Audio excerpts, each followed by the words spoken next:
तुम्हें सफाई करना भी नहीं आता? एक काम ढंग से नहीं कर सकते। चेहरे पर मुस्कान फैल गई, उसमें गर्व की ठाठ थी। डील। आज रात से ट्रेनिंग शुरू हो गई। रात थी, काल भवन की छत पर बारिश थम चुकी थी, लेकिन हवा इतनी तेज थी कि कपड़े फड़फड़ा उठे। अद्विक और ईशा छत पर थे। ईशा ने वही काले लेदर के कपड़े पहने थे और अद्विक ने अपना कोट उतार दिया था। उसकी सफेद शर्ट हवा में लहरा रही थी। तुम्हारे पास न जादू है न अमरता, तुम्हारे पास सिर्फ एक ताकत है, तुम ग्लिच हो। समय तुम्हें चोट नहीं करता, लेकिन एक गोली या चाकू तुम्हें मार देगा। मुझे पता है, अब मुझे क्या सीखना है? तुम्हारी कमजोरी तुम्हारा सबसे बड़ा हथियार है। ये है ग्लिच ग्लास, किसी भी ढाल को काट सकता है। इसे कहीं छुपा कर रखना। जब जोरावर पास आए उसके गले पर वार करना, लेकिन ध्यान रखना। अद्विक अचानक ईशा की ओर बेतहाशा दौड़ा। उसकी स्पीड इतनी थी कि ईशा कुछ समझ नहीं पाई। बस एक पल में अद्विक का खंजर ईशा के गले पर था। उसकी ठंडी धार ने ईशा की त्वचा को छू लिया। तुम बहुत धीमी हो, जोरावर तुम्हें 1 सेकंड में पकड़ लेगा। तुम्हें तेज होना पड़ेगा। रिफ्लेक्सेस। मैं पूरी कोशिश कर रही हूँ। कोशिश से काम नहीं चलेगा। फिर से रात भर दोनों ट्रेनिंग करते रहे। अद्विक बेरहम था। उसने ईशा को कई बार गिराया। उसके घुटने छिल गए, कोहनियां फट गईं। ईशा खुद को एक नई आग में तपता महसूस कर रही थी। एक ऐसी आग जिसमें डर, साहस और उन्माद सब मिले हुए थे। आउच! बस करो। ईशा फिर जमीन पर गिरी, हांफते हुए आवाज में बोली, मुझसे नहीं होगा अब। अद्विक ऊपर से उसकी ओर देखता रहा, आंखों में सख्ती लिए। तुम मर जाओ, जोरावर रहम नहीं करेगा। उठो। ईशा ने मुंह बिचकाया और गुस्से में उठ खड़ी हुई। तुम तो बिल्कुल राक्षस हो। और फिर वो झपट पड़ी अद्विक की ओर, इस बार थोड़ी अलग चाल के साथ। उसने अद्विक की ही एक ट्रिक उतराई। जब अद्विक उसे पकड़ने की कोशिश की तो ईशा चतुराई से नीचे झुकी और टांग घुमाकर अद्विक को गिराने की चाल चली। अद्विक सतर्क था, एकदम उछला और बच निकला, पर उसने ईशा की तेजी नोट की। उसकी आंखों में हल्की सी तारीफ झलक आई, लेकिन चेहरा फिर भी सख्त रहा। बेटर, सीख रही हो तुम। उन दोनों की सांसें तेज चल रही थी। माथे पर पसीना, आसमान से टपकती बारिश, सब कुछ उनका चेहरा एक साथ धो रहा था। अद्विक ने चुपचाप ईशा का हाथ थामा, उसे ऊपर खींच लिया। इस गड़बड़ाहट में वे दोनों अनजाने में काफी करीब आ गए थे, इतने के एक दूसरे की सांसें महसूस हो रही थी। तुम्हें पता है, जब तुम गुस्से में होती हो तो पता नहीं क्यों ज्यादा जिंदा लगती हो। उस पल मानो वक्त ने सांस थाम ली। कोई जादू नहीं, कोई टाइम स्टॉप नहीं, बस वही छत, वही बारिश और उन दो लोगों का अजीब सा अकेलापन। सारी लड़ाइयाँ बाहर भी अंदर भी यहीं जम गई। अद्विक का हाथ अनजाने में ईशा के गाल पर चला गया। अंगूठा उसके निचले होंठ को हल्के से छू गया। अद्विक, क्या ये सब खत्म होने के बाद क्या तुम मुझे जाने दोगे? अद्विक की हथेली वहीं जम गई। आंखों में कोई पुरानी छाया लौट आई। जाने दो? हमारा कॉन्ट्रैक्ट अभी बाकी है ईशा। जब तक मुझे नींद चाहिए तुम मेरी हो। कोई इमोशन बीच में मत लाओ। ये सिर्फ बिजनेस है, बिल्कुल सिर्फ बिजनेस। कल मिलते हैं। मास्टर। वो मुड़ी और तेज कदमों से सीढ़ियों की तरफ चली गई। अद्विक उसी जगह खड़ा उसके जाते कंधे देखता रह गया। शिट! गुस्से में फंसी आवाज में दीवार पर मुक्का मारा। धड़ाम! दीवार में हल्की दरार उभर आई। ये मास्टरमाइंड झूठ बोल रहा था, खुद से भी। दूसरी सुबह, द ओल्ड ब्रिज, शहर के एकदम किनारे, सूखी नदी के ऊपर ठाट सा पुल। धुंध ऐसी जैसे सफेद चादर लहर रही हो। अद्विक वहां पहुंचा, एक पुराना फटा कोट डालकर आगे की तरफ थोड़ा सा झुका हुआ, जैसे बदन टूट गया हो। वो आ रहा है, एक्टिंग शुरू करो। इसी बीच सामने की तरफ गाड़ियों का काफिला आया। गाड़ियों के बीच से जोरावर निकला। अद्विक मेरे पुराने दोस्त, लग रहा है बड़ा कमजोर पड़ गया तू। जोरावर मस्ती में चलते हुए बीच पुल पर आया। अद्विक ने बीमार बनने का ढोंग करते हुए जोर से खांसा। जोरावर, जस्ट मुझे जाने दे। ये लड़की ले ले, मुझे मेरा शहर छोड़ने दे प्लीज। नहीं अद्विक, मुझे मत बेचो, तुमने वादा किया था। कितना दयनीय नजारा है ना जनाब। चिंता मत करो गुड़िया, मैं तुम्हें इतने अच्छे से रखूंगा, अद्विक से कहीं बेहतर। फिर उसकी नजर अद्विक पर गई। टाइम की चाबी दो। ये रही चाबी। सरप्राइज! अद्विक एकदम सीधा खड़ा हो गया। उसकी बीमारी काफूर हो गई। Now bang! पीछे से आर्यन ने ट्रिगर दबा दिया। गोली जोरावर के सबसे करीबी गार्ड के सिर में लगी। अटैक! जोरावर की आंखों में पहली बार असली डर चमका। वो तेजी से पीछे हटा, लेकिन ईशा की रफ्तार खौफनाक थी। उसने खंजर सीधे जोरावर की बाह में घुस दिया। जोरावर तड़प के चीखा। इसी बीच अद्विक ने हवा में हाथ फैलाया। Time cage! पुल के दोनों किनारों पर उसने समय की दीवारें खड़ी कर दी। कोई भाग ही नहीं सकता था। जोरावर, आज तुम्हारा बैंक हमेशा के लिए बंद। अब तो ऐसे लगा जैसे कोहराम समझ गया। गोलियां, तलवारें, टाइम ब्लास्ट, शोर, चीख, सारी सनक एक साथ। मगर जोरावर जरा भी हार मानने वाला नहीं था। वो अपना कोट उतारता है, नीचे दर्जनों टाइम बॉम्ब्स बंधी हैं। रुक जाओ, अगर मैंने बटन दबा दिया या मेरा दिल रुक गया, सब उड़ जाएगा, कोई नहीं बचेगा। फौरन सब थम गए। अद्विक, ईशा, आर्यन। जोरावर जख्मी होकर भी हंस रहा था। सोचा था मैं बिना प्लान के आऊंगा अद्विक, अगर मेरा दिल रुक गया बम फटेंगे, अगर बटन दबा तब भी बम फटेंगे। Checkmate my friend. Advik के जबड़े सख्त हो गए। पहली बार उसकी आंखों में फंस जाने जैसा डर दिख गया। जोरावर अपना ही डर जानता था, अब उसकी मौत उसका सबसे बड़ा हथियार। अब जाके लड़की मुझे दे दो और तुम दोनों पुल से नीचे कूद जाओ। ईशा ने अद्विक की तरफ देखा। उसकी आंखों में पहली बार घबराहट की झलक थी। क्या अद्विक के पास अब भी कोई चाल बाकी थी, या आज वाकई खेल खत्म? अद्विक ने एक गहरी सांस ली। उसकी आंखों में वो नीली चमक वापस लौट आई जो केवल वॉइड के सबसे गहरे पलों में दिखती थी। उसने ईशा को एक नजर देखा, एक ऐसी नजर जिसमें सब कुछ कह दिया गया था। चेकमेट। अद्विक ने जोरावर की आंखों में सीधा झांका। तुमने कहा था कि टाइम वॉल्ट तुम्हारे दिल से जुड़ा है, तो क्या होगा अगर मैं तुम्हारे वर्तमान को ही मिटा दूं? अद्विक ने जोरावर की ओर एक कदम बढ़ाया। उसके हाथ में वो जंग लगी घड़ी थी जिसे उसने विहान से छीनी थी, लेकिन अब वो घड़ी नहीं थी। उसने अद्विक ने अपना पूरा टाइम एसेंस भर दिया था। क्या कर रहे हो? रुक जाओ। जोरावर का हाथ कांपने लगा। अद्विक ने उस घड़ी को हवा में उछाला। Time dilation 0। एक झटके में पूरा पुल जम गया। हवा रुक गई, बारिश की बूंदें आसमान में लटक गई। जोरावर का हाथ बटन पर था, लेकिन बटन दबने की गति शून्य हो गई थी। केवल अद्विक और ईशा उस समय के थमे हुए दायरे में हिल पा रहे थे। अद्विक ईशा के पास पहुंचा और उसका हाथ थाम लिया। मैंने कहा था ना, मैं अपना वादा कभी नहीं तोड़ता। अद्विक ने अपने टाइम ग्लव से एक नीली लकीर खींची। ईशा, अपनी आंखें बंद करो। जब तुम इन्हें खोलोगी तो ये खेल खत्म हो चुका होगा। ईशा ने आंखें बंद की। अद्विक ने जोरावर के सीने पर हाथ रखा और उस ऊर्जा को सीधे उसके कार्डियक लॉक में डाल दिया। एक पल के लिए पूरा पुल एक नीले धमाके से रोशन हो गया। बूम! धुआं छटने पर वहां सिर्फ सन्नाटा था। जोरावर गायब था, बम गायब थे। केवल वे तीनों पुल पर खड़े थे। जोरावर का साम्राज्य, उसका क्लॉक टावर, उसका वॉल्ट इतिहास से मिट चुका था। अद्विक जमीन पर गिर पड़ा। उसका शरीर लगभग पारदर्शी हो गया था। ईशा दौड़कर उसके पास पहुंची। अद्विक, नहीं! सब खत्म हो गया। उसने अपना हाथ हवा में उठाया और ईशा के चेहरे को छूने की कोशिश की। अब मैं सो सकता हूँ। अद्विक की आंखें धीरे धीरे बंद होने लगी। काल का वजूद धुंधला पड़ रहा था, लेकिन उसके चेहरे पर वो सुकून था जिसे वो सदियों से तलाश रहा था। ईशा की गोद में बारिश की धीमी बूंदों के बीच अंततः काल को नींद आ गई। पुराने पुल पर पसरा कोहरा अब बस मौसम की चाल नहीं रहा था। उसमें बारूद और खून की दरिंदगी घुल गई थी। हर सांस में मौत का स्वाद तैरता था। जोरावर की पागल सी हंसी उसको हादसे में गूंज रही थी। उसकी छाती पर बंधे बम उसे जीते जी एक चलता फिरता कब्रिस्तान बना चुके थे। Take take take. टाइमर की आवाज इतनी साफ थी कि बारिश की बूंदें भी उसे नहीं दबा पा रही थी। अद्विक टिका हुआ खड़ा था, बाहरी तौर पर बेहद शांत, लेकिन अंदर उसके दिमाग में सुपर कंप्यूटर जैसी गणनाएं चल रही थी। तो फैसला कर अद्विक, क्या अपनी गुड़िया के लिए खुद मरने को तैयार है, या फिर सब मेरे साथ राख हो जाना पसंद करेगा? सोच ले, मेरे पास तो बहुत वक्त है। तेरा टाइम खत्म हो रहा है। ईशा वहीं खड़ी थी, अद्विक के पास। पूरा शरीर कांप रहा था, धड़कनों की गति बेकाबू। उसने अद्विक की ओर देखा। अद्विक की आंखें जोरावर पर टिकी थी, मगर उसका बायां हाथ पीछे अपनी पीठ के पीछे इशारा कर रहा था, 2 उंगलियां नीचे की तरफ। वो उनका पुराना सिग्नल था, ट्रेनिंग के वक्त से। जब अद्विक 2 उंगलियां नीचे दिखाता, मतलब ग्राउंड जीरो, बिना देर किए झुक जाना है, कोई सवाल मत कर। ईशा का दिल धाएं धाएं कर रहा था। क्या सच में अद्विक अभी कुछ करने जा रहा था? ठीक है जोरावर, तू जीत गया। तू हमेशा से मुझसे तेज था। मैं अब कूदने को तैयार हूँ। सुन लिया, जिसने कभी हार नहीं मानी वो झुक गया, इतिहास बन गया। रिकॉर्डिंग चालू रखो। अद्विक धीरे धीरे चलकर रेलिंग तक गया। एक पल के लिए उसने ईशा की आंखें देखी। कह रहा था, भरोसा रख। मगर जाने से पहले, क्या तुझे यकीन है तेरी जो तकनीक है वो द ग्लिच पर भी काम करेगी? क्या मतलब है तेरा? मतलब ये कि तू गणित जानता है, लेकिन एरर का हिसाब भूल गया।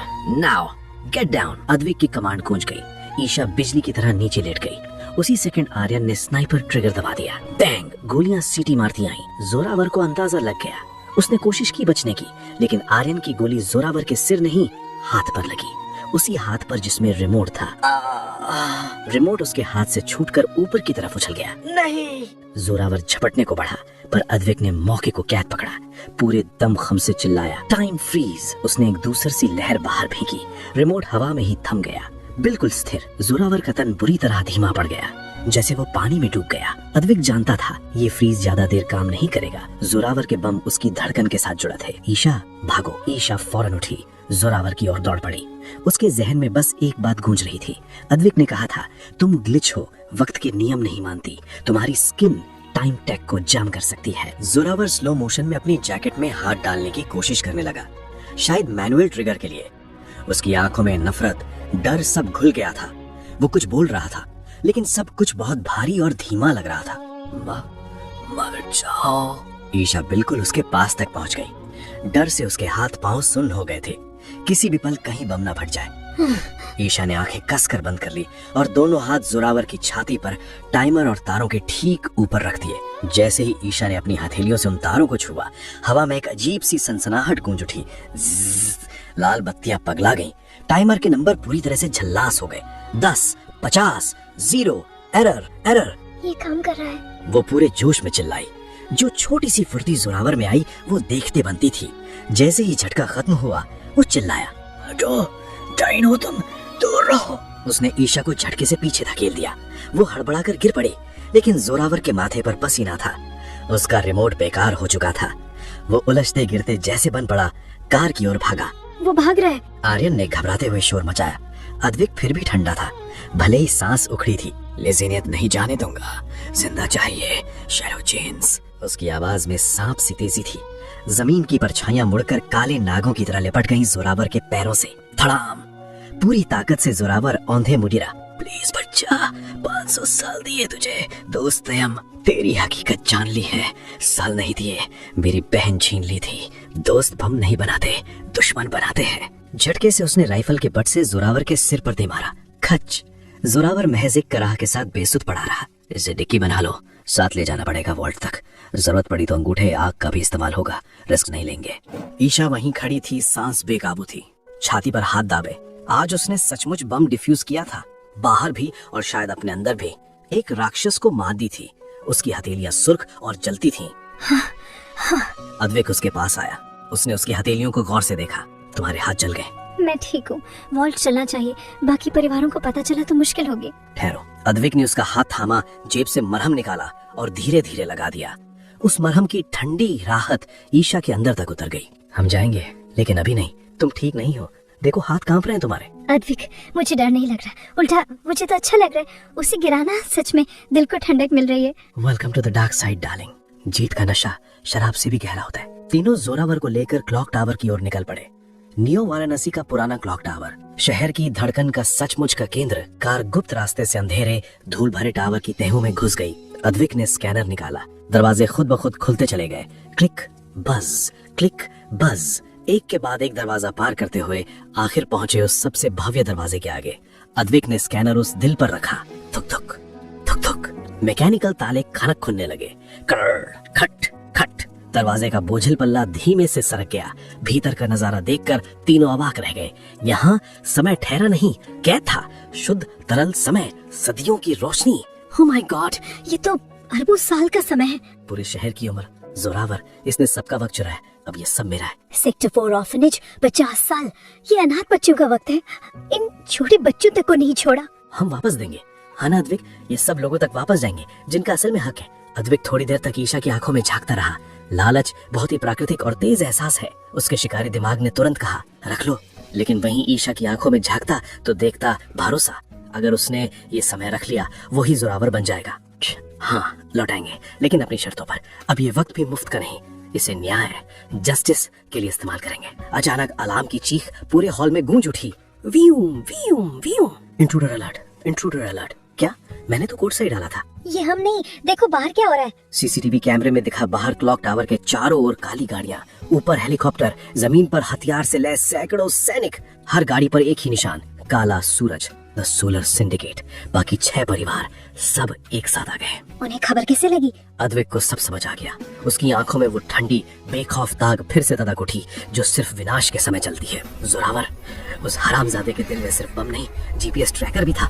जैसे ही हमने उसे स्कैनर पर लगाया, सबको लोकेशन मिल गई। बाहर से माइक पर लेडी माया की रौबदार और क्रूर आवाज गूंजी जो पूरे टावर की दीवारों से टकराकर वापस आ रही थी। अद्विक, बाहर आओ, तुम्हारा जुर्म साफ है, एक साथी पर हमला करने का। अब तुम बिरादरी से बाहर आओ। ये वोल्ट और वो लड़की अब सिंडिकेट की मिल्कियत है। सरेंडर कर दो, वरना मारे जाओगे। आज की रात लंबी होने वाली है। हम घिर चुके हैं, 3 बरगे 300। गलत, हम सिर्फ 3 नहीं हैं। अद्विक ने वोल्ट के अंदर जाकर एक बड़ा जार उठाया जिसमें 500 साल पुराना वॉर टाइम बंद था। युद्ध में गिरे योद्धाओं का वक्त। उसने वो जार फर्श पर दे मारा। चबक! सुनहरा समय फर्श पर फैलकर भाप बन गया। एक पल में अद्विक ने वो सब अपने भीतर खींच लिया। उसकी आंखें नीले से सुनहरी हो गई, पुराने जख्म भर गए, थकान गायब हो गई। अंदर जैसे हजारों सिपाही एक साथ जाग उठे हों। मैं काल हूँ, अब देखेंगे जो इस समय से खेलेगा उसका अंजाम क्या होगा। उसने ईश और आर्यन की ओर देखा। उसकी आंखों में जुनून था, एक ऐसी चमक जो इंसान नहीं कोई आदिम शक्ति रखती है। आर्यन, ईशा यही रहो, वोल्ट लॉक कर लो। आर्यन बाहर फायर कवर दो, मैंने कर रहा हूँ। अकेले तुम मारे जाओगे। अद्विक ने झुककर ईशा का माथा चूमा। इस बार एक गहरा जुनूनी एहसास था, जैसे वो मौत को भी चुनौती दे रहा हो। मैं नहीं मरूंगा डार्लिंग, मैं खुद समय हूँ और समय कभी मरता नहीं, सिर्फ ठहर जाता है। बस इंतजार करो। अद्विक ने अपना कोट जमीन पर फेंका और वोल्ट से बाहर हो गया। बाहर क्लॉक टावर के दरवाजे खुलते ही खड़ी सेना ने अंधाधुंध फायरिंग शुरू कर दी। फायर! हजारों गोलियां उसी की तरफ दौड़ी। अद्विक ने हाथ उठाया। Time reversal, zone 1। पलक झपकते ही गोलियां हवा में रुक गईं और फिर अपनी ही बंदूकों की ओर लौटने लगी। खौफ और चीखों का शोर मच गया। ये कोई आम गैंग वॉर नहीं, एक महायुद्ध बन चुका था। अद्विक अब महज सुदागर नहीं, विनाशक बन चुका था। लेकिन वॉल्ट के भीतर ईशा का दिल बेतहाशा धड़क रहा था। अद्विक ने जो कच्चा समय अपने अंदर भरा था, उसकी कीमत क्या होगी? क्या वो अपनी इंसानियत खो देगा? कल्ब, ईशा ने वॉल्ट के दरवाजे को कसकर भींच लिया। भगवान रक्षा करना। बाहर धमाकों की गूंज थी। नियो वाराणसी की सबसे डरावनी रात अभी बाकी थी। क्लॉक टावर के बाहर का मैदान अब युद्ध का मैदान नहीं रहा। ये तो वक्त की एक अजीब टेढ़ी मेढ़ी लैब बन गया था। बारिश की बूंदें हवा में अटक गई थीं। अद्विक हवा में तैर रहा था, जमीन से कुछ इंच ऊपर। उसके शरीर से फैली सुनहरी रोशनी अंधेरे को चीरती जा रही थी। उसमें कोई संकोच, कोई दया नहीं थी, बस बर्बादी का पैगाम था। कमांडर ने घबरा कर तेजी से आवाज दी, फायर, मारो उसे। सैकड़ों राइफलें एक साथ धाड़ी। रटाटा गोलियों की बारिश अद्विक की तरफ पड़ी। अद्विक ने उंगली तक नहीं हिलाई, बस एक नजर डाली और सब कुछ ठिठक गया। डेके, वापस जाओ। अचानक हवा में एक सुनहरा झटका सा हुआ। गोलियां बस अद्विक से टकराने ही वाली थीं कि सब एक साथ बीच हवा में रुक गईं। वे कांपी, फिर झट से घूम गई और सैनिकों की ओर लौट गईं। सैनिकों की चीखें मैदान में गूंज उठी। अद्विक ने एक झटके में अपना हाथ जमीन पर मारा। Time decay, radius 50 metre. एक ग्रे रंग की लहर धरती पर फैल गई। जिस भी सैनिक के पैरों को वो लहर छू गई, सब गलने लगे। सबसे पहले जूते, फिर वर्दी और उसके बाद चमड़ी। कुछ ही सेकंड में सब कुछ सदियों पुराना और बेजान हो गया। अद्विक जोर जोर से हंस रहा था। वॉल्ट के अंदर सीसीटीवी स्क्रीन पर यह सब देखकर ईशा का चेहरा सफेद पड़ गया। ये अद्विक नहीं है, ये कोई और है। अद्विक खुद को खो चुका है। दीदी, उसने रॉ टाइम पी रखा है, वो नशे में है। अगर अब भी नहीं रोका तो खुद को भी जला देगा, या हो सकता है पूरी दुनिया खाक कर दे। फील्ड के बाहर लेडी माया अपनी बख्तरबंद गाड़ी के पीछे दुबकी हुई थी। इल्यूजनिस्ट, जादू का इस्तेमाल करो, फिजिकल अटैक बेकार है, उसके दिमाग पर वार करो। माया के इशारे पर 5 जादूगर आगे बढ़े। बैंगनी धुआं अद्विक की ओर लपका। अद्विक ने सिर टेढ़ा किया। इल्यूजन? बच्चों का खेल है ये। लेकिन जैसे ही धुआं अद्विक से छुआ, उसकी सुनहरी चमक टगमगाने लगी। अगले पल सब बदल गया। मैदान गायब। अब वो एक अंधेरे कमरे में था। सामने जमीन पर पड़ी थी एक छोटी बच्ची, खून से सनी हुई। नायरा, तुमने मुझे क्यों बचाया? तुम तो कहते थे कि तुम हर किसी को बचा सकते हो। अद्विक की सांस अटक गई। ये तो उसकी जिंदगी की सबसे कड़वी याद थी, उसकी बहन नायरा, जिसे वो सैकड़ों साल पहले खो बैठा था। उसका सुनहरी नशा अब एक काले खौफ में बदलने लगा था। अद्विक घुटनों के बल गिरा हुआ था, अपनी ही यादों के दलदल में फंसा हुआ था। उसे अब बाहर की दुनिया का कोई होश नहीं था। अभी यही पल है, टाइम सील लगाओ, उसे काबू में लो। नारियन के आदेश पर जादूगरों ने अद्विक के इर्द गिर्द अपनी छड़ियां घुमाकर एक जादुई पिंजरा बना लिया। अद्विक की सुनहरी चमक अब धुंधली पड़ने लगी थी, लेकिन तभी अद्विक, उठो। वॉल्ट का भारी दरवाजा चरमराता हुआ खुला। ईशा भागती हुई बाहर आई। आर्यन उसके पीछे फायरिंग कवर दे रहा था। बैंग बैंग, जादूगरों का जाल टूट गया। ईशा भागती हुई अद्विक के पास पहुंची और उसके कंधे को पकड़कर जोर से झंकोला। नायरा, तुम जिंदा हो? ईशा ने लेकिन अपनी पूरी ताकत से उसके गाल पर एक तगड़ा चाटा मारा। झटाक! अद्विक का सिर झटका। दर्द की उस लहर ने भ्रम के पर्दे को चीर दिया। उसकी आंखें फोकस में लौट आईं। ईशा, तुम्हें बाहर क्यों आना पड़ा? स्टूपिड गर्ल, जान दे दोगी क्या? अगर तुम मर जाओ तो मैं जिंदा रहकर करूंगी क्या? अब खड़े हो जाओ, अभी। ईशा की मौजूदगी ने उस जंगली शक्ति को शांत कर दिया। अद्विक खड़ा हुआ और ईशा को अपनी पीठ के पीछे कर लिया। उसकी नजरें लेडी माया पर थी। माया, तुमने बहुत बड़ी गलती कर दी, मेरी यादों से खेलने की गलती। उसने दोनों हाथ हवा में उठाए। Time rupture. क्लॉक टावर की सुइयां उल्टी घूमने लगी। क्रींच, खट खट, पूरा इलाका वक्त की उल्टी दिशा में बहने लगा। गाड़ियां पुर्जों में बिखर गईं। सैनिक गायब होने लगे। ये पागलपन है, पीछे हटो, यह संभव है। अद्विक अब बस, प्लीज और नहीं, तुम खुद को खो रहे हो। ईशा की आवाज और उसकी गर्माहट ने अद्विक के भीतर की सुनामी को शांत कर दिया। माया और उसके बचे हुए गार्ड्स डर के मारे भाग खड़े हुए, लेकिन जैसे ही शांति छाई, अद्विक के मुंह से खून का फव्वारा निकला। My heart. वो सीधे ईशा की बाहों में गिर पड़ा। उसका शरीर आग की तरह तप रहा था। अद्विक, क्या हो रहा है तुम्हें? तुम्हारा शरीर तप रहा है। ओवरलोड, कच्चा समय असल में जहर है, मुझे इसे निकालना ही पड़ेगा। कैसे? हमें क्या करना चाहिए? अद्विक की धक धीमी थी। अद्विक की धक धीमी हो रही थी। वो वॉर टाइम जो उसने पिया था अब उसके अपने जीवन को ही जला रहा था। ईशा ने उसे कसकर थाम लिया। उसकी आंखों में आंसू थे, पर इरादा पक्का। वो अपने अद्विक को मरने नहीं देगी, चाहे वक्त को कितनी बार क्यों ना बदलना पड़े। अद्विक ने मुश्किल से आंखें खोली। ईशा की आंखों में देखा। उसकी नजर धुंधला रही थी। मुझे ग्राउंडिंग चाहिए, कोई चाहिए जो ये समय सोख सके। मैं क्या करना होगा बताओ? ये तुम्हें मार सकता है, ऊर्जा बहुत ज्यादा है। तुम ग्लिच हो मगर शरीर तो इंसान का ही है ना। I don't care, just give it to me. अब कोई और चारा नहीं था। अद्विक ने आंखें बंद की और पूरी ऊर्जा ईशा की ओर धकेल दी। ईशा का शरीर झनझना गया। उसकी नसों में सुनहरी बिजली दौड़ रही थी। हड्डियों तक में दर्द था। दीदी, डोंट टच हर, तुम भी चल जाओगे। ईशा चीखती रही। उसकी आंखों से सुनहरी रोशनी फूट रही थी। 1 मिनट तक ये नरक चलता रहा। फिर बूम, एक शक्तिशाली शॉक वेव निकली। बारिश की बूंदें भाप बनकर उड़ गई। ईशा बेसुध होकर लुढ़क गई। अद्विक उसके पास घिसट कर पहुंचा। ईशा सांस नहीं ले रही थी। नो नो नो, ईशा उठो, वेक अप। ये हमारे कॉन्ट्रैक्ट में नहीं था, तुम ऐसे नहीं मर सकती। टाइम का बादशाह जो 1000 साल जी चुका था पहली बार कांप रहा था। तभी खांस खांस, ईशा के मुंह से सुनहरी धुआं निकला। उसने आंखें खोली। एक आंख अपनी पुरानी भूरी, दूसरी में एक सुनहरी घड़ी की सुई घूम रही थी। स्टूपिड गर्ल, तूने तो डरा ही दिया था। मैंने कर दिखाया ना। कर दिखाया। अद्विक की आंखें गंभीर हो गईं। उसने ईशा की सुनहरी आंख में झांका। मगर कीमत चुकाई है। अब तुम सिर्फ ग्लिच नहीं है, अब तुम्हारे अंदर रॉ टाइम का हिस्सा बस गया है। अब तुम आधी काल बन चुकी हो। इसका मतलब अब तुम सिर्फ मेरी कमजोरी नहीं, अब तुम सबसे बड़ी प्लेयर हो इस खेल में। और सिंडिकेट, उन्हें अंदाजा भी नहीं कि किसको जगा दिया है उन्होंने। बारिश थम चुकी थी। सूरज बादलों के पीछे से झांकने लगा था। ये कोई सामान्य सुबह नहीं थी, ये एक नई युग की शुरुआत थी। वक्त का राजा और अब वक्त की रानी। वे दोनों क्लॉक टावर की सीढ़ियों की ओर बढ़े। चलो घर चलते हैं, अब बस कुछ घंटे लंबी बेफिक्री वाली नींद चाहिए। उनके कदम क्लॉक टावर के अंधेरे में खो गए। न्यू वाराणसी की फिजा में अब एक नया डर और एक नया संतुलन था। काल जाग चुका था और अब वो अकेला नहीं था। काल भवन के पेंट हाउस में सुबह की रोशनी आज कुछ जुदा महसूस हो रही थी। बिल्कुल ऐसे जैसे कोई चुपकी से कमरे में घुस आया हो। मखमल के लंबे पर्दे थोड़ा सा हिले और उनमें से छनती सुनहरी किरणें सीधे उस बड़े बिस्तर पर गईं जहां ईशा पड़ी थी।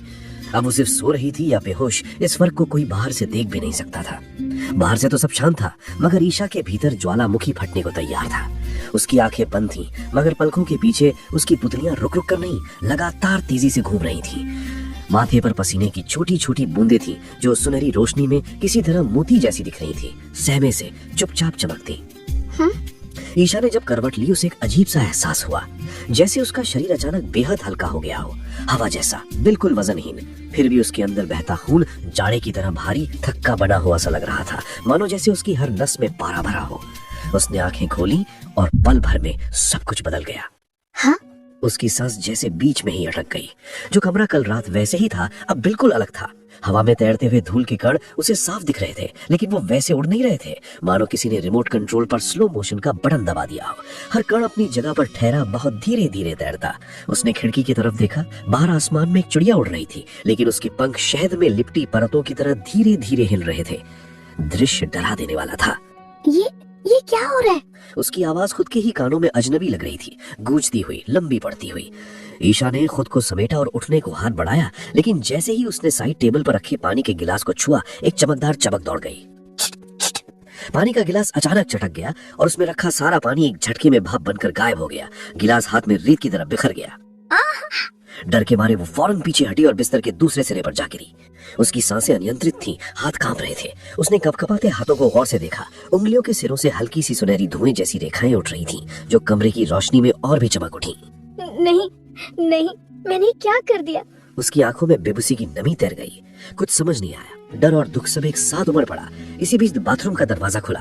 अद्विक बाहर आया, कमर से ऊपर नंगा, कंधे पर पट्टियों की पट्टी अभी भी बंधी थी। उसके गीले बाल माथे पर चिपक रहे थे और चेहरा थका हुआ लेकिन शांत था।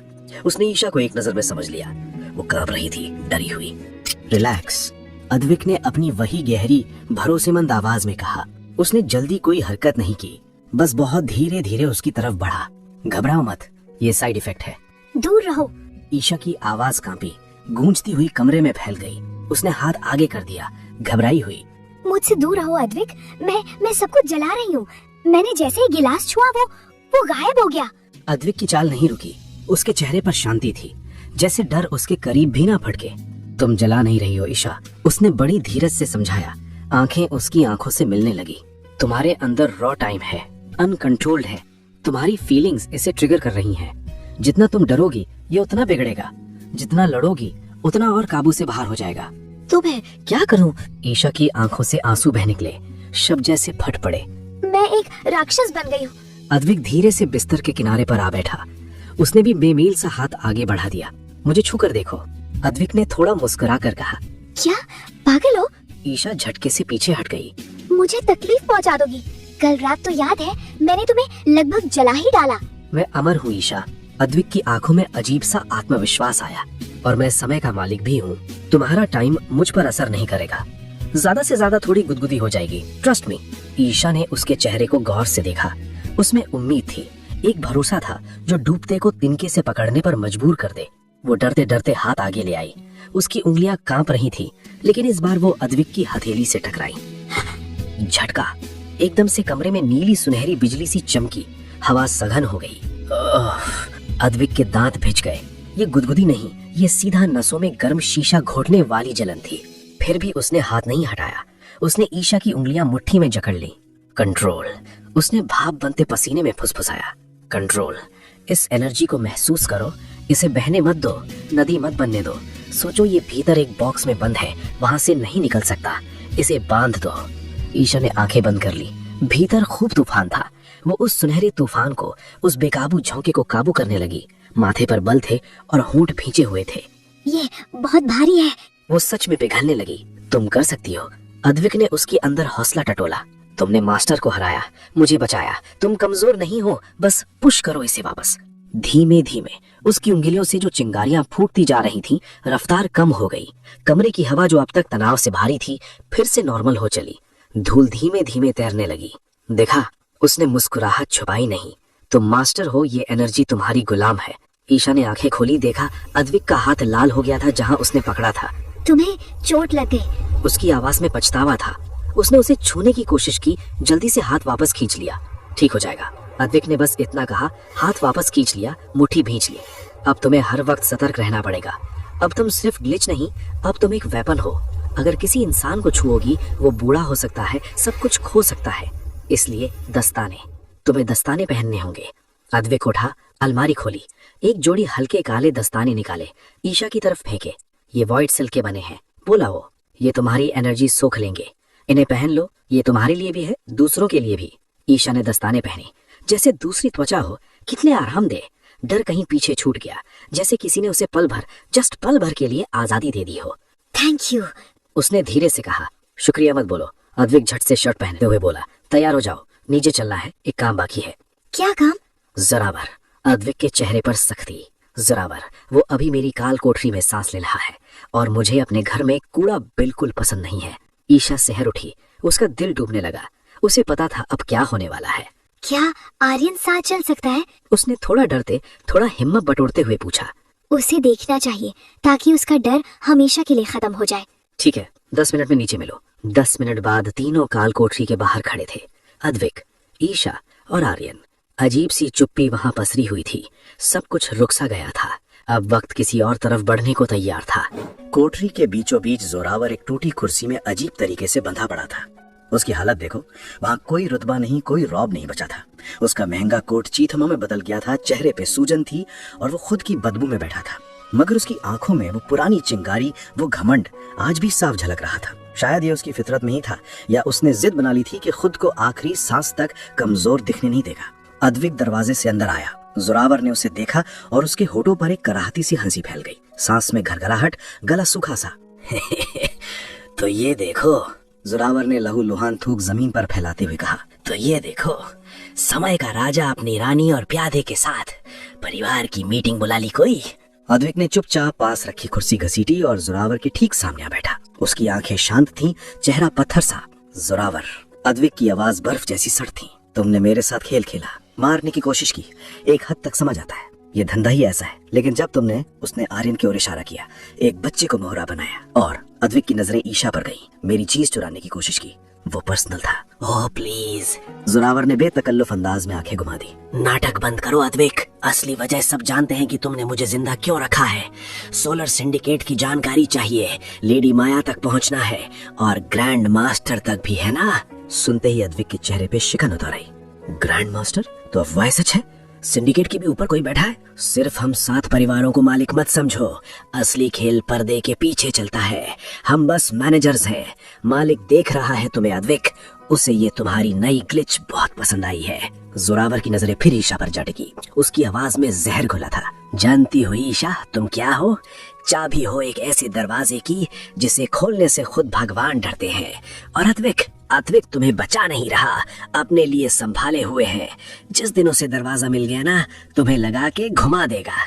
चुप रहो। आर्यन तिल मिला गया। वो बोल पड़ा। उसने झपट कर जोरावर को जोरदार घूंसा मारा। धड़ाम एक तेज धमाका हुआ और 1 सेकंड के लिए कमरे में गूंज रह गई। तुम झूठ बोल रहे हो, आर्यन ने दांत पींच कर कहा। अद्विक ने हमें बचाया। बचाया? उसने तुम्हें बचाया क्योंकि तुम ईशा की कमजोरी हो। तुम मर जाते तो ईशा टूट जाती और उसके टूटने से अद्विक की बिसात उलट जाती। मतलब के बिना कोई किसी के लिए कुछ नहीं करता बच्चे। प्यार? इस राक्षस को प्यार करना नहीं आता। अद्विक फिर भी कुछ नहीं बोला। वो अपने भीतर गहरी सोच में डूबा था। गलती मानूं या नहीं? एक समय में हाँ, सब सिर्फ सौदेबाजी थी, लेकिन अब वो खुद नहीं जानता था कि वो बदल चुका है या सिर्फ हालात ने उसे निस्त नबूद कर दिया है। फिर वो उठा। उसकी आंखों में ठंडक थी। उसने अपनी टाइम ब्लेड निकाली। उसका फोकस आखिर संकल्प में बदल चुका था। काफी बातें हो गई। अद्विक का लहजा अब कपकपा देने वाला था। अब सिंडिकेट का अड्डा बता दो, मैं तुम्हें जल्दी बिना दर्द के जाने दूंगा, वरना विहांत वाली घड़ी अभी भी खाली है। जोरावर की शक्ल पीली पड़ गई। विहांत की सजा एक ही लम्हे में फंसा रहना, मौत से भी भयावह, वो सोच भी नहीं सकता था। ठीक है, बता देता हूँ। अब उसमें घमंड की जगह डर को बुला रहा था। लेडी माया संकन टावर में है, पुराने बांध के नीचे। सिंडिकेट वहीं से चलता है और ग्रैंड मास्टर मुझे नहीं पता कौन है, कभी सामने नहीं आया, बस ब्लैक लेटर्स के जरिए संदेश भेजता है। गुड। अद्विक ने तलवार उसकी गर्दन पे रख दी। रुको। जोरावर लगभग रो पड़ा। एक आखिरी डील, मेरे पास ढेरों पैसा है, करोड़ों, तुम्हें सब दे दूंगा, सिर्फ मुझे छोड़ दो, मैं शहर छोड़ दूंगा। अद्विक ने प्रश्न जैसा आर्यन की ओर देखा। बच्चा सर्द आंखों से जोरावर को घूर रहा था। उसके भीतर आज एक अजीब किस्म की ताकत जाग चुकी थी। जो सुनता है शायद वो कभी बोल नहीं सकता, और जो बोलता है वो पता नहीं करता कि किसी ने सुना है या नहीं। काल भवन में उस रात एक अजीब सा ठहराव था। हर तरफ घना अंधेरा फैला हुआ था, जिसे बस एक मेज पर रखी मोमबत्ती की मध्यम सी रोशनी थोड़ा सा चीर पा रही थी। अद्विक चुपचाप अपनी कुर्सी पर बैठा था। उसकी नजरें उस रहस्यमयी काले सफेद तस्वीर से हिल ही नहीं रही थी जो ग्रैंड मास्टर ने उसे भेजी थी। उसके हाथ में शराब का गिलास था, पर वो पी नहीं रहा था। बस उस गिलास में बर्फ के टुकड़े घूम रहे थे और उनकी हल्की सी टकराहट क्लिंक क्लिंक खामोश कमरे में साफ सुनाई दे रही थी। नायरा। अद्विक ने नाम लिया। लफ्ज इतने हल्के कि हवा भी उनसे कांप उठती, जैसे उससे डर हो कि अगर उसने जरा ऊंची आवाज में पुकारा तो उसके पुराने जख्म जाग उठेंगे। तस्वीर में एक पुराने काई लगे मकबरे का एक अलग सा असर था। पत्थर पर खुदी भी वही तारीख थी जो अद्विक के दिल में घड़ी थी जिस दिन उसने अपनी बहन नायरा को खो दिया था 300 साल पहले। उस रात की चीखें उसके जहन में आज भी गूंजती थी। ये नामुमकिन है, अद्विक ने खुद से कहा। आवाज में मायूसी थी। मैंने उसे अपनी आंखों के सामने चलते देखा था। उसकी राख खुद डीप वॉइड में बही थी। तो ये कब्र किसकी है, कहां से आई? अद्विक ने तस्वीर को उलट पलट कर देखा, फिर अपना कामता हाथ उसके ऊपर रखा। वो टाइम ट्रेस करने की कोशिश कर रहा था ताकि पता चल सके ये तस्वीर कब ली गई, कहां ली गई। उसकी उंगलियों से नीली रोशनी निकली और तस्वीर छूते ही सब कुछ बदल गया। अचानक एक जबरदस्त झटका, इतना काला कि एक पल के लिए उसके हाथ सुन्न हो गए। अद्विक ने झटके से अपने जलते हाथ को पीछे खींचा। तस्वीर पर एंटी टाइम सील लगी थी, यानी जिसने ये भेजी थी वो जानता था कि अद्विक क्या करने वाला है। ये सीधा संदेश था कि तू खेल तो रहा है पर असली खिलाड़ी मैं हूँ, ग्रैंड मास्टर। अद्विक के दांत भींच गए। तुम मेरे पतीत के पत्ते खोलना चाहते हो, गलती कर रहे हो। इतना सोचते ही उसके सिर के अंदर आवाजों का झुंड उमड़ पड़ा। धड़कन तेज, सांसें भारी, तनाव बढ़ता चला गया और ईशा उसके साथ नहीं थी। अद्विक को बस कुछ पल की शांति चाहिए थी, लेकिन वो ईशा के पास नहीं जा सकता था। अगर उसने अद्विक की आंखों में डर भांप लिया तो शायद वो खुद भी डगमगा जाएगी। और अद्विक किसी भी कीमत पर कमजोर नहीं दिखना चाहता था, किसी के सामने नहीं। कंट्रोल। अद्विक ने अपनी कनपटी पर दबाव डाला, दबी आवाज में बड़बड़ाया, फोकस कर अद्विक।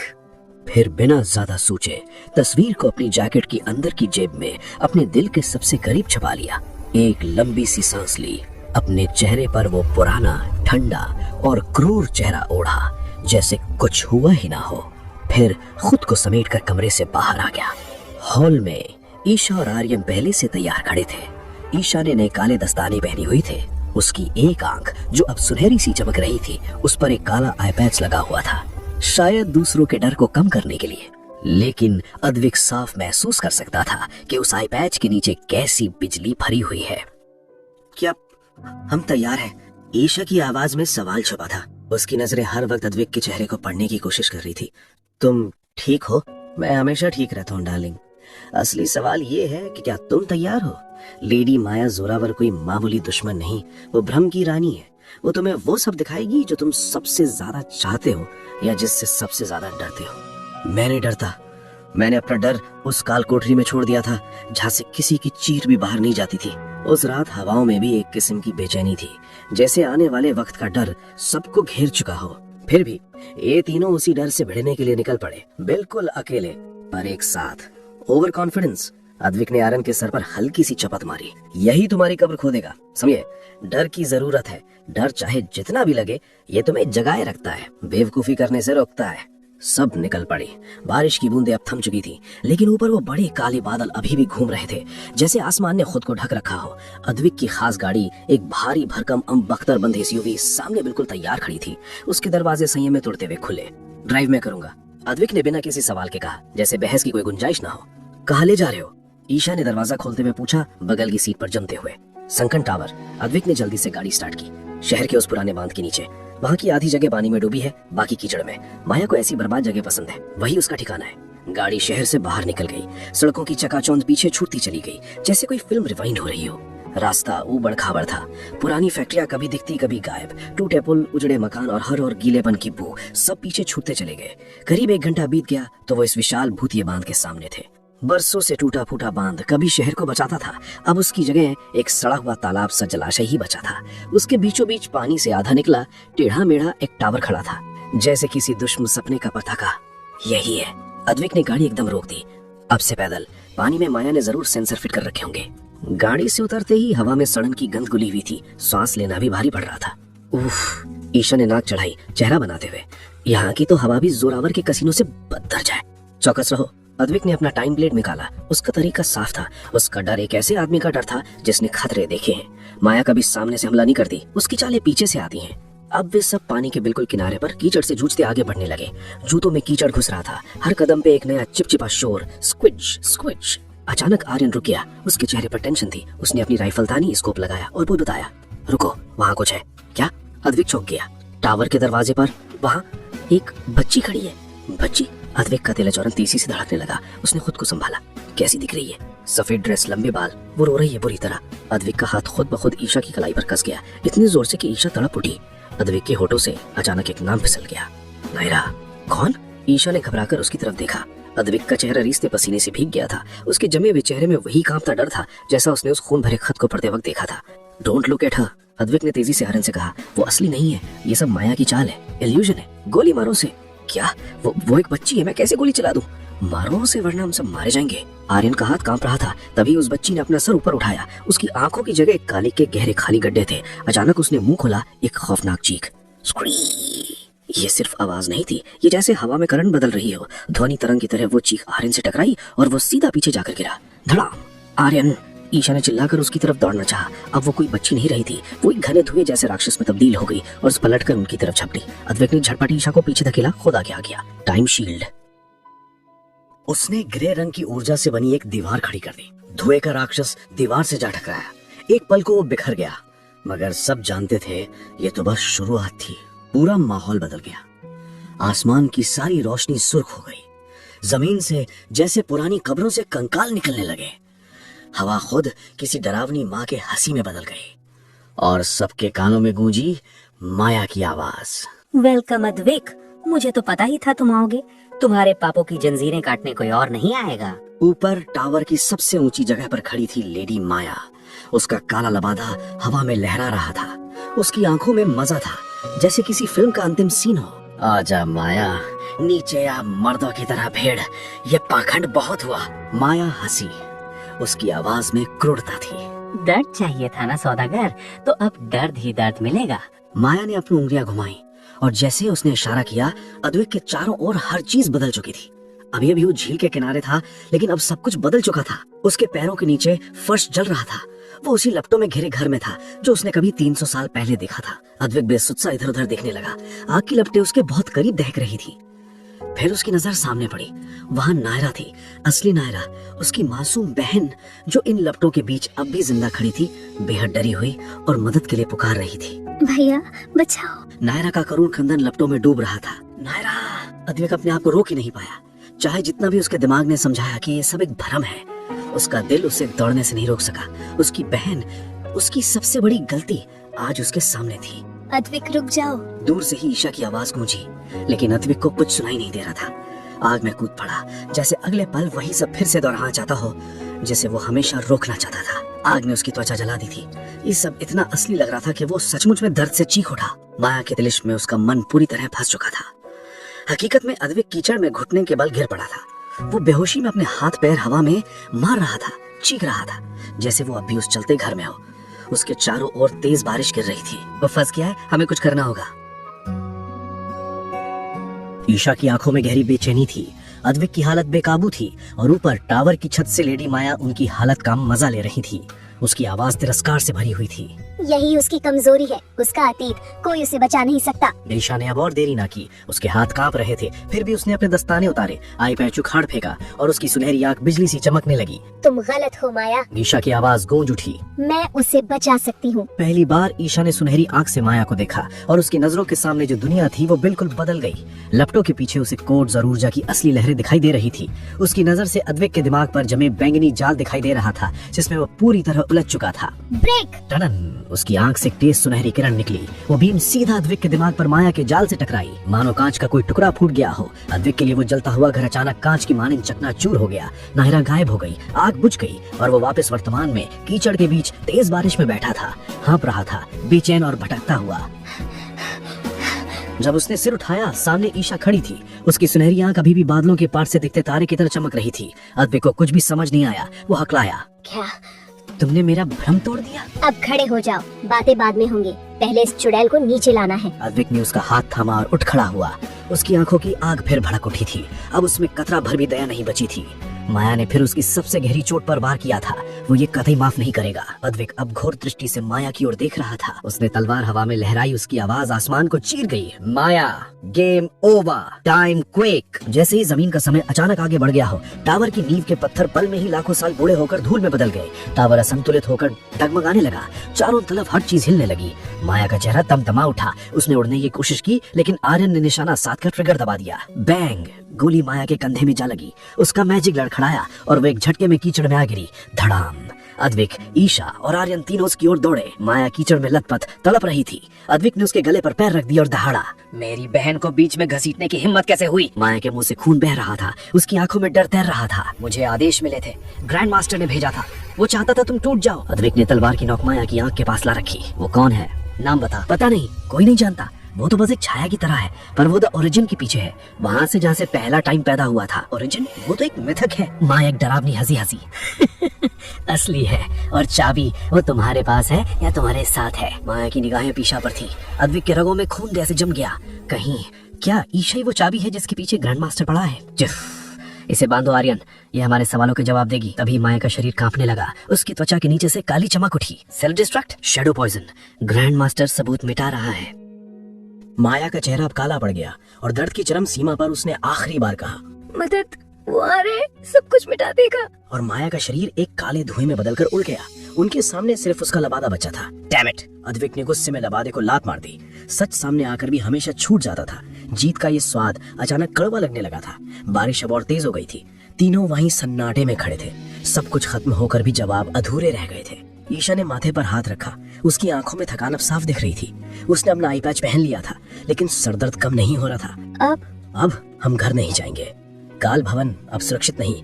हम में से कोई भी जासूस हो सकता है। तो फिर कहाँ? अद्विक ने अपनी जैकेट से नायरा की कब्र वाली तस्वीर निकाली। यहाँ मुझे जानना है कि ये कब्र असली है या जाल, और अगर असली है तो इसके अंदर क्या है। ईशा की निगाहें सवालों से भरी थी। ये जगह कहाँ है? हिमालय के पार, द फॉरबिडन पीक्स के आगे, जहाँ तक समय तक रुक जाता है। वहाँ जाना मानो अपनी मौत तो दावत देना।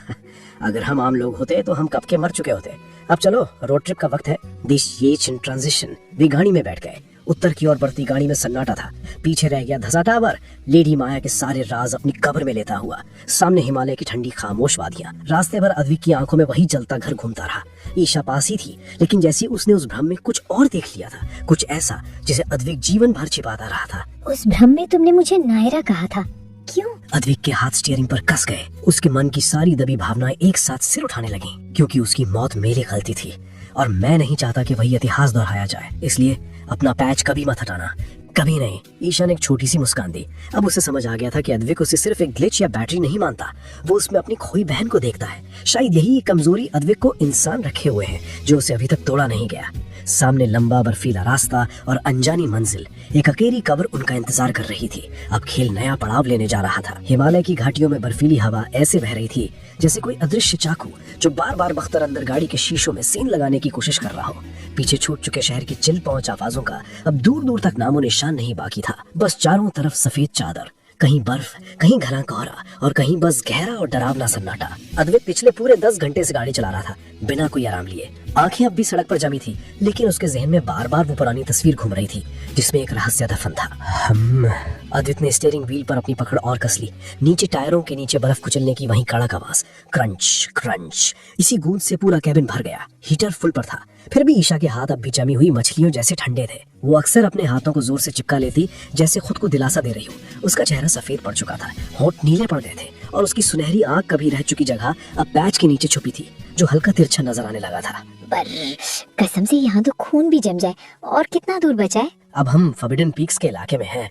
यहाँ मशीनें फेल हो जाती हैं। यहाँ बस पुराना सा जादू बाकी है, और उससे भी पुरानी रातें जिनमें वक्त की गिनती भी खो जाती है। पीछे आर्यन था, जो गहरी नींद में डूबा अपनी राइफल को सीने से लगाए बैठा था। उसके चेहरे पर थकान साफ पड़ी जा सकती थी, जैसे शरीर जवाब देने लगा हो। इंसानी शरीर इतनी जल्दी बदलती हालातों का बोझ कहाँ उठा सकता है। फिर गाड़ी को एक झटका लगा और झटके से रुक गई। ग्रींच! क्या दिक्कत है? रास्ता पूरा ब्लॉक। कोई और हट नहीं थी। एक विशाल ग्लेशियर टूटकर हूबहू रास्ते के बीचों बीच आ गिरा था, जैसे प्रकृति ने खुद दीवार खड़ी कर दी हो।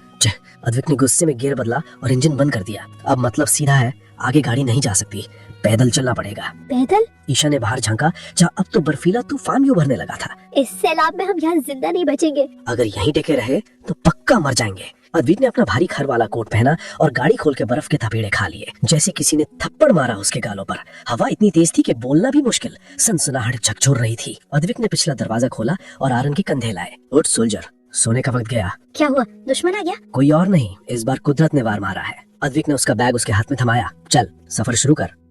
तीनों बाहर निकले। गाड़ियां पीछे छूट गई थी, बर्फ घुटनों तक। कदम बढ़ाना भी जंग के मैदान जैसा कठिन था। अद्विक सबसे आगे था, जैसे रास्ता खुदा हो इसके पीछे। ईशा उसके पैरों के निशान सजगता पूर्वक पकड़े, लड़खड़ाते, और आखिर में आर्यन राइफल ताने अलर्ट मोड में था। ईशा की सांसें अब तेज चलने लगी थी, जैसे ऑक्सीजन ही कम पड़ गई हो। अद्विक, मुझसे अब नहीं होगा। बोलते बोलते ही ईशा बर्फ में धप से गिर पड़ी। धप! अद्विक बिना एक पल गवाए वापस मुड़ा। वो तुरंत घुटने के बल ईशा के पास आया। आ जाओ। उसने ईशा के गाल थपथपाए। हिम्मत रखो, बस पहुंचने वाले हैं। मुझे नींद आ रही है। ईशा की पलकें भारी होती जा रही थी। समझने में देर नहीं लगी, ये हाइपोथर्मिया के लक्षण हैं और अगर जल्दी मदद नहीं मिली तो हालात और खराब हो सकते हैं। अद्विक की दिल की धड़कनें तेज हो गई, पर हालात में थमना बना था। उसने ईशा को बाहों में भर लिया। बोझ चाहे जितना भारी लगे, अब लड़ाई जीवन और मौत की थी। हिमालय की खामोश बेरहम वादियों में हर एक सांस, हर एक कदम जीने की सख्त जिद थी। नहीं, तुम नहीं सोगी। अद्विक ने अपने दस्ताने उतारे और अपने गर्म हाथ ईशा के गालों पर टिका दिए। देखो मेरी तरफ, होश में रहो।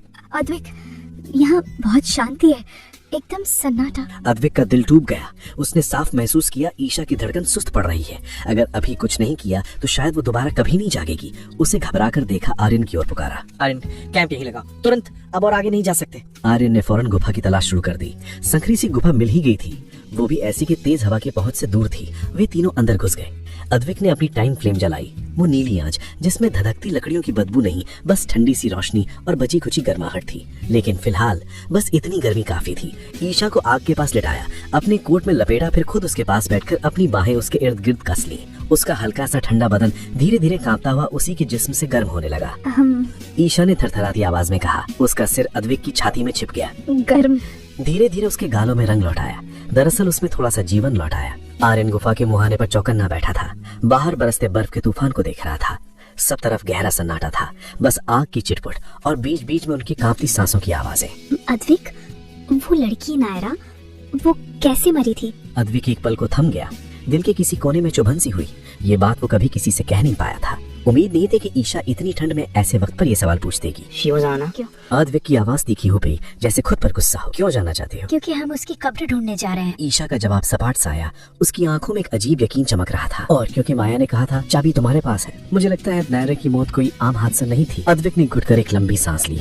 आग की लपटों में जैसे अपना अतीत ढूंढने लगा। वो हादसा नहीं था, वो बलिदान था। 300 साल पहले हमारा परिवार टाइम के बिजनेस में नहीं, टाइम की हिफाजत करता था। हमारे पास दी ओरिजिन का नक्शा था। ओरिजिन? हाँ, मगर नक्शा ऐसे नहीं पढ़ा जा सकता था। उसके लिए एक खास तरह की नजर चाहिए थी जो वक्त के पार देख सके। मेरे पिताजी वो पागल थे। ओरिजिन तक जाना था उन्हें। भगवान बनने का मोह था। उन्होंने नायरा को चुना, उस पर अजीब अजीब प्रयोग किए। ओह गॉड। मैंने उसे बचाने की पूरी कोशिश की थी। अद्विक की आवाज अब बोझिल थी, मानो हर शब्द किसी बोझ को बाहर गिरा रहा हो। मैंने उसका हाथ पकड़ा था, ईशा पकड़ा था। उसने हथेली देखी, जैसे आज भी उस उंगलियों का एहसास बचा है। लेकिन वो फिसल गई और वो जल गई। समय की आग में उसकी चीखें, भैया भैया, सिर्फ सुनता रह गया। मैं अपनी जान बचाने में लग गया। कितना घटिया होना। ईशा बोली, तुमने कोशिश तो की थी नरविच। ईशा बोली, उसमें एक उम्मीद थी। ये तुम्हारी गलती नहीं थी। अद्विक ने उसकी आंखों में झांका, कहीं खुद का अक्स ढूंढते हुए। नहीं, ये पूरी तरह मेरी ही गलती थी। मेरे अंदर उतना दम नहीं था कि बचा पाता। तभी तो मैंने कसम खाई थी, इतना ताकतवर बनूंगा कि समय भी मेरे आगे झुके। लेकिन अद्विक ने उसके आई पैच को हल्के से छुआ। इतिहास खुद को दोहरा रहा है। तुम्हारे अंदर वही पावर है जो नायरा के अंदर थी, द ग्लिच। असली चाबी तुम हो ईशा, और ग्रैंड मास्टर शायद मेरे पापा की तरह तुम्हारा इस्तेमाल करना चाहते हैं। तो फिर हम जा ही क्यों रहे वहाँ? अगर वो जाल है, अद्विक की आंखों में अजीब सी चमक आ गई। अगर नायरा की कब्र वहाँ है तो शायद वो वाकई भंवर में नहीं मरी, वो कहीं और गिरी थी। अगर बच गई थी तो मुझे उससे ढूंढना ही है, चाहे इसके लिए पूरी दुनिया ही क्यों न जलानी पड़े। ये सिर्फ बदले की आग में ही थी, ये प्रायश्चित की आग थी। अद्विक खुद को माफी देने निकल चुका था। अचानक गुफा के मुहाने पर हलचल हुई। आर्यन दौड़ता हुआ अंदर आया। मास्टर, दीदी बाहर देखो, तूफान रुक गया। और उसकी आवाज में घबराहट थी। आसमान में कुछ है। अद्विक और ईशा लगभग उछल कर उठे, झटपट बाहर निकले। सारा तूफान थम चुका था। आंधी का नामो निशान न कहीं नहीं। आसमान साफ, लेकिन सामने की दो विशाल चोटियों के बीच का नजारा वो दिल दहला देने वाला था। आसमान में एक बेहद अजीब लाल रोशनी तैर रही थी, अरोरा बोरियालिस की जैसी, लेकिन रंग था खून सा गाढ़ा लाल। चोटियों के नीचे एक पुरानी खंडहरनुमा मंदिर की छाया दिखाई दे रही थी, वही मंदिर जो तस्वीर में देखा था। आ गए हम, द टेम्पल ऑफ टाइम। लेकिन मंदिर की चारों ओर हजारों काली काली आकृतियां जमा थी। कोई हिल भी नहीं रही थी, यूं खड़ी थी जैसे पत्थर की मूर्तियां हों। क्या है ये लोग हैं लेकिन जमे। ये है फ्रोजन आर्मी, ग्रैंड मास्टर की चीजों के रक्षक। ये जिंदा लोग नहीं है, टाइम में फंसे पड़े हैं। हमने एक बार उस सीमा को पार किया तो ये जाग जाएंगे। फिर हम जाएंगे कैसे? अब हमें लड़ते हुए जाना होगा। अद्विक ने उसका हाथ कसकर थामा, आंखों में फौलाद का इरादा। पार्टनर, अब ठंड से डरने का वक्त नहीं, अब आग फैलाने का वक्त है। अद्विक ने कदम बढ़ाया। जैसे ही मंदिर की हद पर उसका पैर पड़ा, कहीं गहरे से भयंकर घंटी बजी। राड रोशनी तेज हो गई। हजारों बर्फीले पुतले एकदम से कांपे और उनकी आंखों में लाल लाल रोशनी चमक उठी। क्रैक क्रैक, बर्फ टूटने की आवाज आई। वो फौज जाग चुकी थी। भागो, तीनों ने दौड़ लगाई मंदिर की ओर, मगर बर्फ में भागना मतलब मौत से शर्त लगाना। To survive you have to be faster than your fear. पीछे से आर्यन ने हवा में फायर किया। बैंग, एक फौलादी जमी हुई आकृति चकनाचूर हुई, लेकिन एक के मरते ही दो और आ गए, ठीक फिल्मों की तरह। खत्म ही नहीं हो रही ये लोग। सीधे दरवाजे की ओर भागो। ईशा, अपने हाथ तैयार रखना, दरवाजे पर टाइम सील होगी, तुम्हें ही तोड़ दी होगी। ठीक है। मंदिर के विशाल दरवाजे तक पहुंचते ही ईशा ने दस्ताने फेंके, अपने हाथ काले पत्थर पर रखे। अजीब भाषा में कुछ लिखा था उस दरवाजे पर। ये मुझे खींच रहा है, तोड़ो से। Time wave. एक साथ 10 पुतले कतरंग की तरह गिरे, लेकिन उस फौज की गिनती कोई मशीन ही कर पाएगी। जल्दी करो ईशा, ज्यादा देर नहीं रुक पाएंगे। ईशा ने एक टक अपनी सुनहरी आंख बंद की, पूरी ताकत लगाई। खुल जा। दरवाजे की दरारें गहराई, फिर एक धमाके के साथ दरवाजा उखड़ गया। दौड़ो अंदर। तीनों ने फुर्ती से छलांग लगाई। अद्विक ने अंदर से ताबीज से मंत्र पढ़ा। लॉक। दरवाजा फड़ाक से बंद हुआ। बाहर हजारों जमीन पर थिरथर पकते कदम खड़खड़ चीखें सुनी जा सकती थी, लेकिन वे अब भीतर थे, कम से कम कुछ पलों के लिए सुरक्षित। तीनों हाफते फर्श पर गिर पड़े, बड़े दम भरने लगे। बच गए। अभी नहीं। अद्विक की आंखें सचेत हो गई। उसने सामने के विशाल हॉल की ओर इशारा किया। हॉल के बीचों बीच एक कब्र बनी थी, बिल्कुल वही जो तस्वीर में देखी थी। फर्क सिर्फ इतना, कब्र खुली थी और खाली थी। ये खाली है, नायरा यहाँ नहीं है। फिर अंधेरे में ताली बजने की गूंज हुई। Clap clap clap. बिल्कुल सही भाई, वो यहाँ नहीं है, क्योंकि वो तुम्हारे सामने खड़ी है। अद्विक झटका खाकर पलटा। अंधेरे से एक आकृति निकली। उसकी चाल में शाही टाट, लंबा लबादा ओढ़े खड़ी थी। चेहरा एक सूर्य के मास्क में कछवा था, जो उसने धीरे से हटाया और वे देख ही रह गए। सांसें अटक गई। वो चेहरा वही नायरा थी, लेकिन अब मासूम बची नहीं, जवान मजबूत। उसकी आंखों में वही बिजली थी, वही नीला तूफान।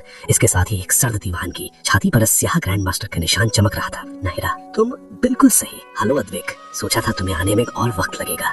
ग्रैंड मास्टर तुम्हारा इंतजार कर रहे थे, या शायद मैं तुम्हारा इंतजार कर रही थी। तुम ग्रैंड मास्टर हो। सरप्राइज। समय हमेशा बदलता है भाई। जो कल शिकार था वही आज शिकारी है। मेरे घर में आपका स्वागत है। अब अद्विक का बीता वक्त, जिससे वो भागता फिरता था, उसकी सबसे भयानक सच्चाई बन गया था। जिसकी जान बचाने के लिए उसने सब कुछ झोंक दिया था, वो आज सब कुछ खत्म करने के लिए उसके सामने खड़ी थी, और इस बार शायद कोई बचाने वाला नहीं था।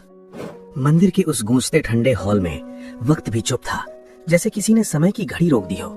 वहाँ हिलता उश नहीं था, फर्श पर परछाइयां थीं और एक भाई बहन के बीच जमी एक सदी पुरानी जंग का सन्नाटा। अद्विक वहाँ जम गया, बिल्कुल पत्थर की तरह, लेकिन उसकी आंखों में तूफान चल रहा था। उसके सामने खड़ी औरत, हाँ वही थी, जिसकी आंखों में वो अपनी छोटी बहन नायरा को ढूंढता था, लेकिन अब तो ये कोई और थी। चेहरा जरूर वही था, आंखों में वही अजनबीपन, पर उसकी आत्मा न जाने कब की मर चुकी थी। नायरा, या दुनिया जिसे अब ग्रैंड मास्टर कहती थी, बड़ी ठहरे कदमों से सीढ़ियां उतरती रही। उसका शाही लबादा जमीन पर रेंगता। ये अजीब सी सरसराहट इस पूरी शांति को और भी डरावना बना रही थी। बिना जरा भी परवाह किए उसने अपना सोने का मुकुटा फेंक दिया। क्लैंक। धातु की वो ठंडी आवाज गूंज उठी। अद्विक एकदम सहर गया। बचपन याद आया। नायरा को तेज आवाजों से हमेशा डर लगता था। कहीं भी गरज हो, भागकर उसके बिस्तर के नीचे छिप जाती थी। अब उसके भीतर ही बिजली गूंजती थी। वो जिसे डर लगता था, वही आज दूसरों को डराने आई थी। अद्विक, तुम। आवाज गले में ही अटक गई। शब्द उसके मुंह में मर गए। तुम। ये इम्पॉसिबल है। खुद देखा तुम्हें मरते हुए, वॉइड में गिरते हुए। नायरा, देखा था या देखना चाहा था? नायरा मुस्कुराई, बल्कि कहो उसके चेहरे पर एक कड़वी तिरछी मुस्कान तैर गई। उसकी आवाज बिल्कुल बर्फ जैसी ठंडी थी। आई सी। भागने वाले भाई पीछे नहीं देखते अद्विक। तुम अपनी जान बचाने में इतने खो गए कि देखा ही नहीं मैं कहाँ गिरी। धीरे धीरे वो पास आ गई। अब बस कुछ ही कदमों का फासला रह गया था। ईशा एवं आर्यन चुपचाप दूर हो गए, जैसे कोई पारिवारिक बवंडर आया हो। नायरा, मैं मरी नहीं अद्विक। मैं ओरिजिन के मुहाने पर गिरी थी, एक ऐसी जगह जहाँ समय पैदा होता है और गलने रखता है। मैं वहाँ फंसी रही। एक दुनिया, एक साल नहीं, पूरे 300 साल अकेली अंधेरे में, उन भयानक परजीवियों के साथ जिनसे अभी अभी लड़कर आए हो। ये सुनते ही अद्विक का चेहरा सफेद पड़ गया, सारे रंग उड़ गए। अद्विक, नायरा माफ कर दो। मैंने जिंदगी इसी में बिताई कि कभी तुम्हें वापस ला पाऊं। डीप वॉइड छान मारा, सब कोशिशें की। नायरा, झूठ। उसकी चीख से पूरा मंदिर कांप गया। उसने बस हाथ हिलाया और अदृश्य थप्पड़ सा अद्विक के गाल में गूंज गया। झटाक। उसका सिर एक तरफ झटक गया, होंठ से खून बहने लगा, पर अद्विक ने कुछ नहीं कहा, बस अपनी बहन को देखा जैसे ये चोट उसकी सजा थी। नायरा, तुमने मुझे नहीं ढूंढा, तुमने अपने लिए साइलेंस ढूंढी, पावर ढूंढी, अपना साम्राज्य बनाया। तुम काल बन गए और इधर मैं हर घड़ी मरती, हर घड़ी अकेले जीती रही। जानते हो ओरिजिन में क्या होता है? वहाँ वक्त नहीं, सिर्फ दर्द बीतता है। और मैं 300 साल तुम्हारा इंतजार करती रही। वो भाई जो कहता था अपनी बहन के लिए पूरी दुनिया जला देगा, बस आए तो सही। उसकी आंखों से चुपचाप आंसू गिर पड़े, गाल पर आते ही भाप बने और गायब हो गए। शायद उसके शरीर की गर्मी अब इंसान की नहीं रह गई थी, आंसू दिख भी नहीं पाए। नायरा, पर तुम नहीं आए, तुमने कभी नहीं आए, इसलिए मैंने खुद को बचाया, ओरिजिन की उस काली शक्ति को अपनाया जिसे हमारे पिता भी पाना चाहते थे। मैं वो बन गई जिससे लोग डरते थे। आज मैं हिसाब लेने आई हूँ। अद्विक, नायरा, प्लीज घर लौट चलो, हम ठीक कर सकते हैं सब कुछ। देखो अब ग्लिच हमारे पास है। हम Naira slapping his hand away. Don't touch me, मुझे तुम्हारी दया भी नहीं चाहिए। और ग्लिच, उसकी नजरें घूम गईं ईशा पर जाटे की, जो अद्विक के पीछे कांपती खड़ी थी। तो यही है वो चाबी जिस लड़की के लिए सिंडिकेट को दुश्मन बना लिया। अद्वितीय है, देखने में तो ज्यादा खास नहीं लगती, डरी हुई, कमजोर। अद्विक, इसे छोड़ दो, ये मेरी जिम्मेदारी है, इसे बीच में मत लाओ। नायरा, अद्विक, अब भी खुद को मालिक समझते हो? ये लड़की किसी की नहीं, ये एक गलती है, एनॉमली। इसलिए मैंने ये सिंडिकेट बनाया था। ओरिजिन का दरवाजा पूरी तरह खोलना है, इसमें इसकी जरूरत है। अद्विक, क्यों? अगर दरवाजा खुल गया तो ये दुनिया खत्म हो जाएगी, वक्त का टुकड़ा बिगड़ जाएगा। मुझे परवाह नहीं इस दुनिया की, इसने मुझे जो दिया वो सिर्फ दर्द है। ये दुनिया जलनी ही चाहिए। मैं एक नई दुनिया बनाऊंगी जिसमें भाई कभी बहन को ना छोड़े, जिसमें किसी को दर्द ना हो। मुझे इसका खून चाहिए, पूरा का पूरा। ईशा ये सुनकर सहर गई, जैसे किसी ने दिल को मुट्ठी में जकड़ लिया हो। पूरा खून यानी उसकी मौत। अद्विक, मैं तुम्हें ऐसा नहीं करने दूंगा। जब तक मैं जिंदा हूँ ईशा को हाथ तक नहीं लगा सकोगी। नैरा हंसी, फिर दोनों हाथ फैला दिए। उसकी उंगलियों से काली बिजली चिरकने लगी। सिनिस्टर, ठीक है तो तुम्हें पहले मरना होगा। और सच कहूँ तो मैं 300 साल से सिर्फ इसी पल का इंतजार कर रही हूँ। Shadow blast. काली घी की एक लहर सी चली और अद्विक की ओर दौड़ी। अद्विक ने झटपट एक सुनहरी ढाल बना दी। Advik chanting shield. लेकिन नायरा की ताकत उससे कहीं ज्यादा थी। उसकी काली ऊर्जा ने उस ढाल को तोड़ डाला। बूम! अद्विक जोर से उछलकर मंदिर के एक स्तंभ से जा टकराया। Advik paint. Isha panic. Advik! Aryan stepping in, bold. रुक जाओ, हिलो मत। आर्यन ने राइफल तान ली और नायरा के सामने जा खड़ा हो गया। नायरा ने एक धीमी सी हंसी दी, जैसे किसी मच्छर को देख रही हो। बहादुर सिपाही, स्लीप। आर्यन की राइफल गिर गई, उसकी आंखें बंद हुई और वो धीरे से फर्श पर गिरकर गहरी नींद में चला गया। ईशा टेरिफाइड। आर्यन, रिलैक्स, अभी मारा नहीं उसे। मैं चाहती हूँ कि दर्शक जिंदा रहें। इसके बाद उसका पूरा ध्यान फिर अद्विक पर चला गया। वो फिर से हमला करने को तैयार थी, आंखों में वही पुराना गुस्सा। अद्विक खड़ा हुआ, आखिरकार उसने तलवार निकाल ली। अब कोई चारा नहीं था, आज तो लड़ाई होनी ही थी। अद्विक, सॉरी नायरा, मुझे करना ही पड़ेगा। भाई बहन आमने सामने थे। एक तरफ तलवार चमक रही थी, दूसरी तरफ जादू की बिजलियां गूंज रही थी। दोनों की टक्कर से मंदिर की दीवारें कांप रही थी। अद्विक यकीनन जबरदस्त लड़ाकू था, मगर उसमें वो जुनून नहीं था। उसका दिल हमेशा आड़े आ ही जाता। वो अपनी छोटी बहन को चोट पहुंचाना चाह ही नहीं रहा था, पर नायरा पूरी ताकत से वार कर रही थी। आप और कमजोर हो गए हो, नायरा चीखी और उसकी तलवार अद्विक के कंधे में धंस गई। अद्विक की चीख उसके मुंह से निकले और कंधे से खून टपकने लगा। तुमने अपनी भावनाएं कमजोरी बना ली। नायरा ने फिर वार किया, इस बार अद्विक के पैर पर। अद्विक लड़खड़ा गया, घुटनों के बल कर गया। उसकी सांसें उखड़ रही थी, पसीना और खून एक साथ बहने लगे। नायरा ठीक उसके सामने आ गई। उसकी हथेली में एक रहस्यमयी काला खंजर आकार लेने लगा। Good bye प्रगा। नायरा ने खंजर ऊपर उठाया। उसकी आंखों में चमक थी, मानो सब कुछ तय हो चुका हो। ईशा अचानक दौड़ते हुए बीच में आ गई। उसने अपने दस्ताने उतारे और नायरा का हाथ पकड़ लिया। छोड़ो उसे। जैसे ही उसकी नंगी हथेली नायरा के हाथ को छू गई, एक झटका सा महसूस हुआ। नायरा को करंट तो नहीं लगा, पर वो जड़ हो गई, जैसे वक्त थम गया हो। लेकिन उसके जहन में सब कुछ उल्टा पुल्टा होने लगा। अद्विक की यादें झरने लगी। उसका गुस्से में रोना, अपनी बहन को हर जगह तलाशना, रातों को अपने आप को दोष देना, अकेला रहना सदियों तक। ये क्या हो रहा है? ये सच है, इसे महसूस करो। देखो उसके साथ तुम क्या कर रही हो। उसने तुम्हें कभी नहीं छोड़ा नायरा। जब तुम गई वो भी यही मर गया था। वो बस सांस ले रहा था, पर जीना तो तभी खत्म हो गया था। नायरा का हाथ धड़धड़ाने लगा और खंजर उसके हाथ से गिर पड़ा। नहीं, ये सब झूठ है, ये चाल है, ये सब फरेब है। सच में दर्द वैसी होता नायरा। मेरे अंदर बहुत बुराई है। हो सकता है मैं तुम्हारे लायक भाई नहीं रहा हूँ, शायद राक्षस भी, मगर मैं तुम्हें कभी नहीं भूल पाया। अगर तुम्हें मेरी जान चाहिए तो ले लो, लेकिन ईशा को छोड़ दो। इस दुनिया को मत जलाओ। नायरा एक कदम पीछे हटी। उसकी आंखों में उलझन थी। 300 साल की नफरत डगमगा रही थी। बस करो, मेरे दिमाग से बाहर निकलो। उसने ईशा को झटके से दूर धक्का दे दिया। ईशा फर्श पर गिर गई। अब नायरा और ज्यादा गुस्से में थी, मगर उसकी आंखों में डर और उलझन दोनों थे। मुझे सोचने का वक्त चाहिए, लेकिन मैं खाली हाथ नहीं जाऊंगी। उसने काले से साइज सा पोर्टल बनाया।